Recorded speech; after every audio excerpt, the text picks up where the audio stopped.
సందర్భంగా కొంచెం semi Christmas లాగా మనకి ఇంట్లో ఆరాధన పెట్టుకుంటే మనకి ఆశీర్వాదం అని అన్నీ గమనించి అన్ని విధాలుగా మేము ఆరాధన పెట్టుకుంటే మాకు ఆశీర్వాదం అన్నట్టుగా మేము ముందుగా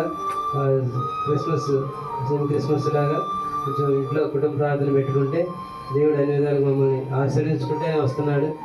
దేవుడి కృప వల్ల ఇప్పుడు వరకు గెస్ట్ ఫ్యాకల్టీ నేను చేస్తున్నాను. ఇంకా కాంట్రాక్ట్ అయ్యి రెగ్యులర్ అయితే ఇంకా చాలా బాగుంటుంది. చాలా ప్రెషర్ గురవుతున్నాను. కొంచెం మా కుటుంబం గురించి కూడా మంచిగా ప్రార్థన చేయండి.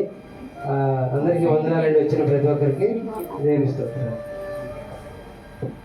మన వల్ల మరలా కుమారుడిగా అంటే తండ్రి స్థానాన్ని వదిలిపెట్టేసుకుని కుమారుడిగా ఈ లోకానికి వచ్చాడు. మరలా నిత్య జీవాన్ని ఇవ్వడానికి కోసం మన పాపాలన్నీ ఆయన మీద వేసేసుకుని ఆయన ఏం చేశాడు, మరలా ఆయన సజీవ యాగముగా సమర్పించుకుని మళ్ళీ ఆరోహణమై వెళ్ళిపోయాడు.